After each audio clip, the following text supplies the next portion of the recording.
Welcome back to the So Fresh Podcast. I'm your host, BK. And before we get started, head to YouTube, smash that subscribe button, be sure to like the video, and most importantly, don't forget to turn on your notifications. If you want to find us on social media, you can find us on Instagram at the So Fresh Podcast or Facebook at the So Fresh Podcast. And if you want to check out the audio version of this podcast, you can find us anywhere you stream your podcast. Now, to the show. Let's get it. We want to get into our top 10 series of all time. All time. All time. Meaning that there is nothing greater. Right. But remember, the list is fluid. Yes. This can change at any time. Oh, and there are some prerequisites to this. We're going for shows that are more so on cable series, network type shows, I guess you would say.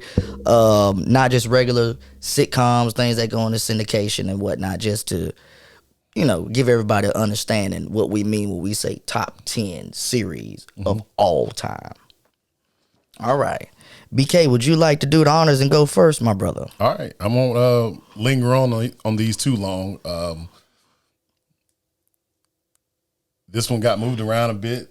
It was in my honorable mentions. Made his way back up, went back down, went back up. I'm going to go with number 10, Showtime, Weeds. Good show. Yeah, very good show. Classic. Funny. A lot of people slept on that. Not for everybody. A lot of people slept on it, though. It's Weeds. I like Weeds. Weeds, I mean, I like that satire type funny. Right. Is just funny. Right. It's like not comical, but it's just witty humor. Yeah. And plus most situations are real life situations somewhat, even though it was based on real life situations. So my number 10. This has been on for 3 seasons now. One of my new favorites. Still favorite, not new favorite, but it did crack into my top 10. The Boys, Amazon. Yeah. I will say it's kind of gory, it's bloody and stuff, but damn, it's a hell of a good show. I like The Boys. Good one. Number 9. This show had a lot of controversy towards season 8, I believe. With one of the main actors, with the lead actor. But my opinion, still one of the best shows of all times. Yeah. Best political show of all time. I'm going with House of Cards. Yeah. House of Cards. I mean, back in the day you had what would House of Cards been back in the day? West Wing? West Wing. Yeah. But not as. But see, West Wing you had to settle it down because it was on regular television. West Wing should have made my list.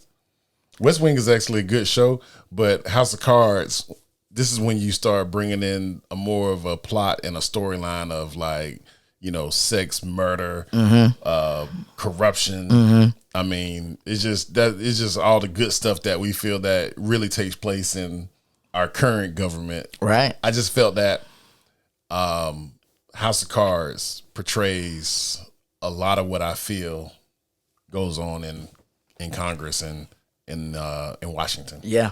A lot goes on. Yeah. Trust me. I mean, I get it that some of the stuff is just a story, but I mean, I feel like they had to get the information from somewhere. Of course. Of course. All right. Moving on. My number 9 on my list. I had to shake the list up a little bit, do some moving or whatnot. But we're going to go ahead and talk about a series a lot of y'all, I'm pretty sure you didn't catch. It's called Top Boy. It is a British show that is on Netflix. When I say it is a good show for all of my fans, for my people who are fans of what we all know is going to be the number 1 show that we reveal later on. But for all Top Boy of all time? Yeah. Number 9. All time. It was that good. And I even went back to watch the original prequel series that predated it, which I did not know about as well. I probably didn't finish Top Boy all the way like I should have, but like I told you, I already have an issue with British shows. I just can't. Your favorite actors are British. Idris Elba. Yeah, but most of the movies that they do, they don't use a British accent. Damson Idris. Don't use a British accent. They don't. He from Compton, yo. He from Compton, or South Central, wherever it take place. Hey man, but them boys, they from the ends. Yeah, you get me. But I don't know. Yeah, it's cool right now, isn't it? I'm trying to get to my British shows a little bit more, but it does something to my skin. What? I don't know. Go ahead. I just can't take them serious. I know you've been like that, but you loved Game of Thrones. It's different because it's a time. We go. It's a timepiece. Keep going forward. We gonna move on because we getting sidetracked. Number 8 got 2 parts to it. It's got a Colombian. It's got a Mexico. Narcos. Classic. Narcos probably that's another Netflix banger. And that's your 8? That's number 8. I feel you. I can respect that. I can respect that because you know why? My number 8 is also Narcos. Okay. I mean, it was an unexpectedly great show because I knew I was gonna be dealing with a lot of. See, your problem is with British accents. Watching. Mine is I can't stand subtitles. Yeah. I mean, but the thing is, when the show came out, enough of my Spanish that I had learned was still good enough in my head where it wasn't too difficult for me to watch the show. I think I like shows that have a lot of reality and based off of some type of historical aspect of the culture or whatever. Like it has some truth behind it. Like you can go and follow the show and also go on the internet and follow Wikipedia and kind of keep up with what's going on. Like, well, these are real events. Yeah. You know, so in my opinion, for Narcos, out of all of the Pablo movies that we've seen or whatever over the years since the 80s or whatnot or 90s, Narcos was probably the best depiction of Pablo.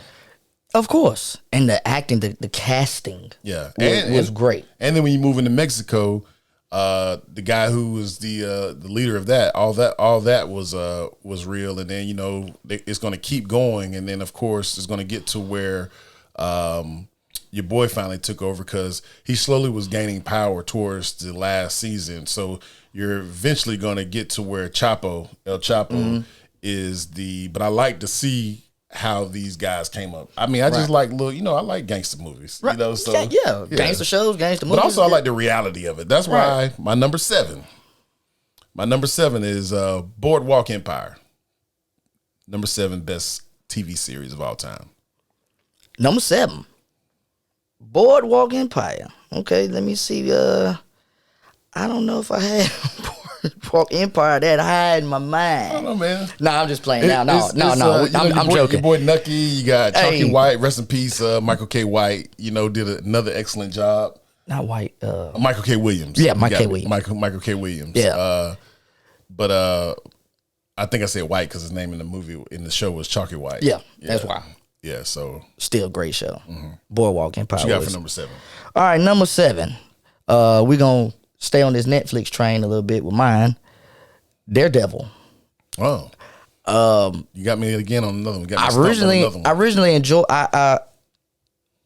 really enjoyed it because when I went to go watch it, I said, okay, it's going to be a Disney type, Marvel type show because the Disney hadn't taken over yet. But Marvel type show is probably going to be dumbed down from the comic books, because everybody's still holding the standard up where Batman went, Batman Beyond and The Dark Knight and all that stuff. It's like, who can get to that standard and make it quality?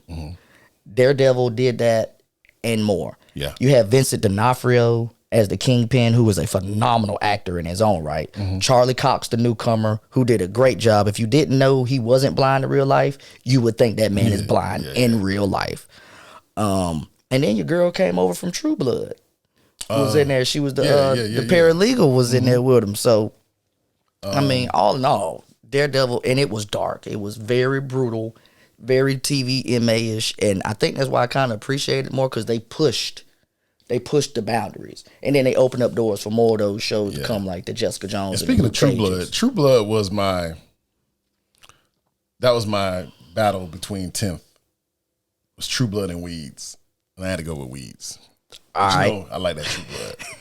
Number 6, greatest TV series of all times, Game of Thrones. Now, Game of Thrones, woo-wee, boy, that one went up from, it went up the ladder, and then I had to bring it back down because I kept evaluating other shows that I felt were the greatest shows of all times. Yeah. But it made its way to 6. 6 is good. It's almost halfway. 6 is good. 6 is good. Now, what did you base, if season 8 had gone the way all the seasons had gone before, would it be higher on your list, or did they drop the ball just a little bit enough where it's like, I think they ran out a little bit of writing, but I think I don't have a problem with season 8. I like all of them, and that's what I base my series on, my greatest of all time series on, as far as its ability to be consistent. Right. You know, like True Blood it fell off like, the last 2 seasons, really. You know, you can tell when the writers get exhausted.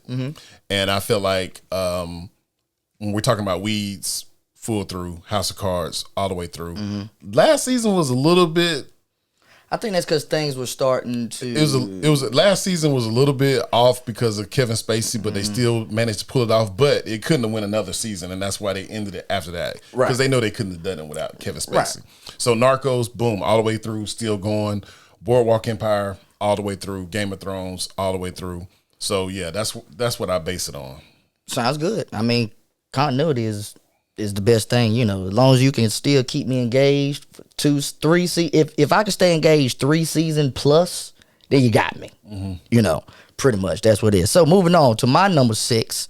Well, speaking of what we were just talking about, True Blood.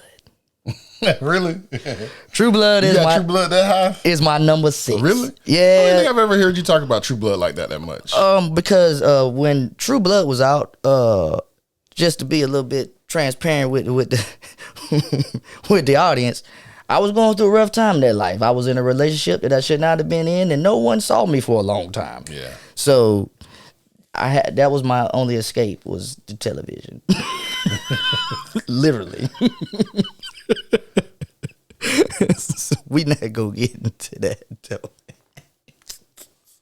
All right, so moving on to my number 5, and once again, this was my top 6 was really kind of a shuffle. Like I had to really keep moving up, moving down, kind of really think about where I wanted to put these shows, because when I get into these top 6, these are my go-tos. These are probably my best shows of all times when we're talking about Game of Thrones on up. So my number 5 is going to be Dexter.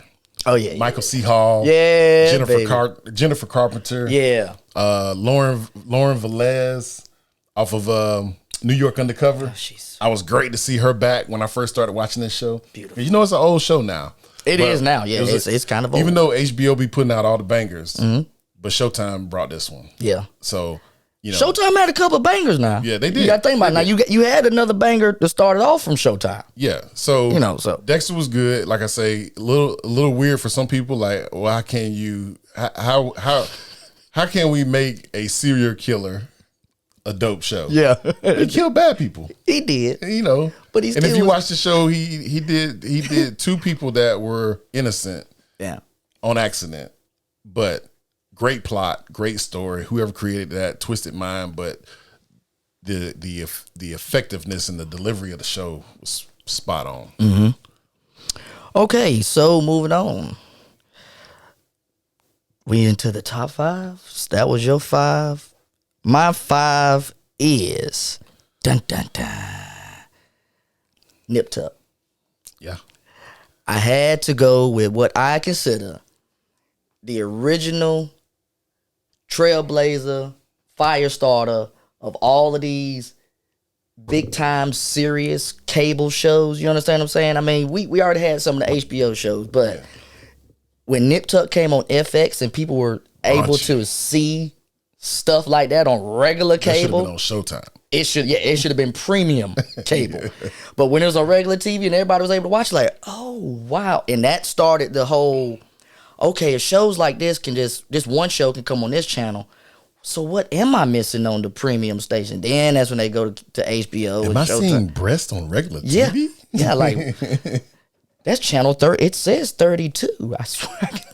I'm thinking about that old. Y'all remember the old Cox cable channel? 32, yeah. I still remember FX Old was number FX. 32. Yeah.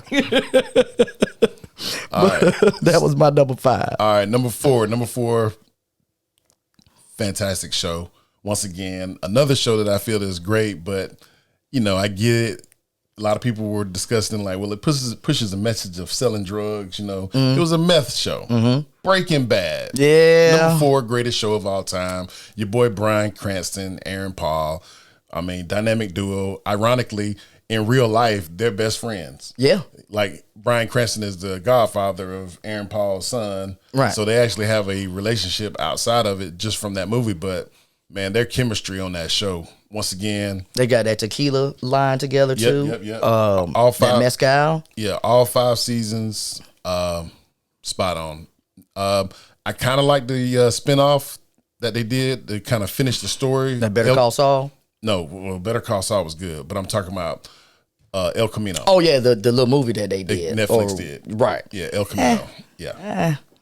It was all right. It was all right, but it wasn't Breaking Bad. But Breaking Bad was enough. But I do like Call Saul kind of filled in some of the gaps and the pieces. So the whole series is dope. Oh, well, you forgot to mention your boy Giancarlo Esposito. Oh, yeah. Come on, man. Like, yeah.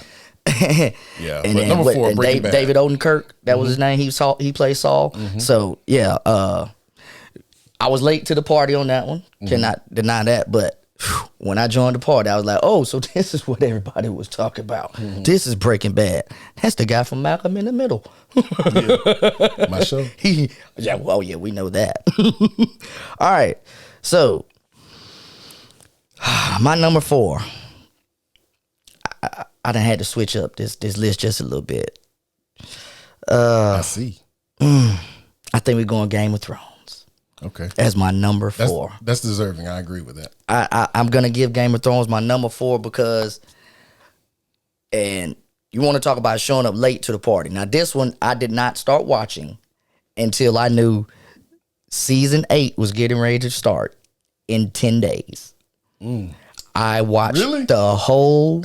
That's late. I watched all 8 seasons in 10 days and was able to start episode 1 right on time that Sunday night of the new last season. I mean, all 7 seasons. And that's a good binge, though. Yeah. That's a good binge. Yeah, I binged hard. I was going through a lot. I didn't catch it till season 3. 3 was out, and I was able to watch 1 and 2, and I was locked in. And then I had to watch the rest of them as they came out. But all right, so moving along, number 3 greatest TV series of all time. Number 3. Once again, another DC political espionage, great show, Homeland. Claire Danes did her thing. Yeah, I forgot where she came from. Romeo and Juliet. Yeah, that's it. Yeah, with Leonardo DiCaprio. Yeah. So Homeland. Number 3. I can't say hardest show ever. I can't say nothing. It's hard against that. It's hard. I mean, because I was not a Claire Danes fan. I never really felt like she could carry anything, per se, like a show. I felt that when the first season, like, right, where's her character going? Right. Go? I was like, but then by the end of the first season, oh, she got this. Yeah. Y'all need to put her in more stuff. Yeah. But all right. So we're in our top 3. My number 3 series of all time, Ozark. Okay. Hey. I had too much ahead of it. It's a dope show. It's one of my favorites. Hey, man. Definitely in my top 15. That show had me hooked. I mean, when it came on, nothing else had to be happening.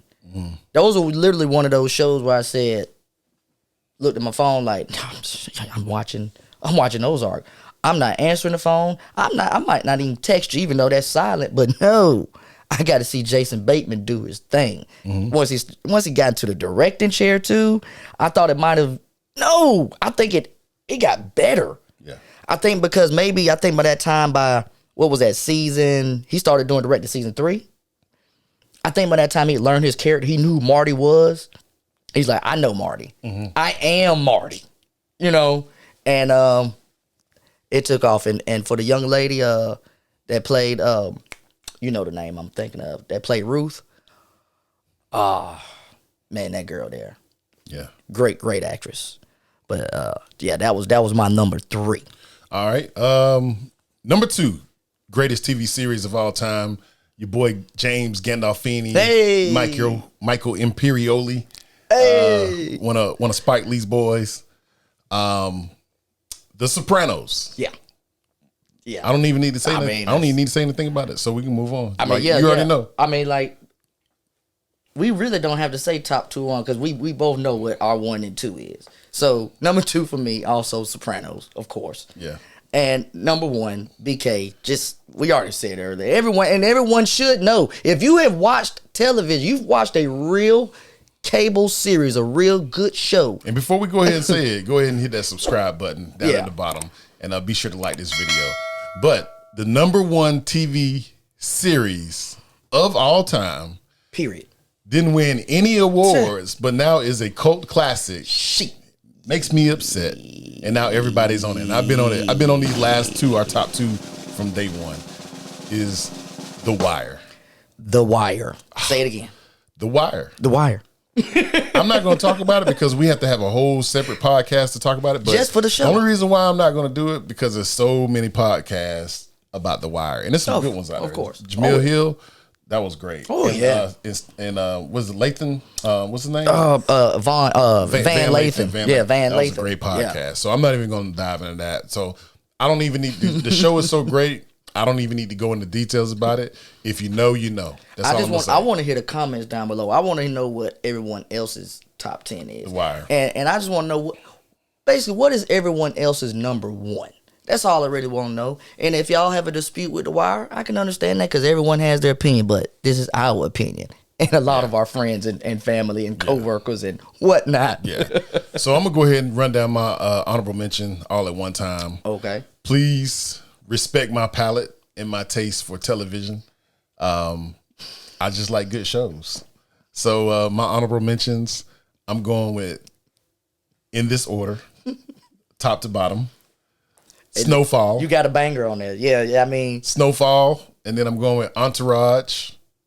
Once again, another just quirky, funny TV show. Mm-hmm. But it had about 8 seasons. Yeah. You know, my theory is any show that can make it past season 4 and still thrive is probably a good TV series. And if they keep winning all the awards every year. But Snowfall, Entourage, and he gets me on this one. It's a drama, but it's good, man. You gotta love Don Draper, Mad Men. Womp womp.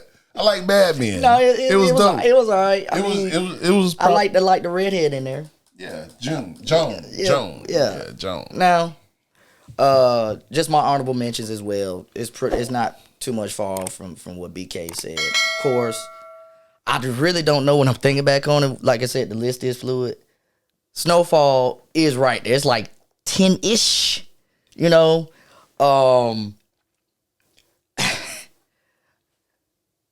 Shameless was my show. I'm serious. You know what? Maybe later on, when I go back top 20 for me. Yeah, it's up there though. Shameless was one of those shows, and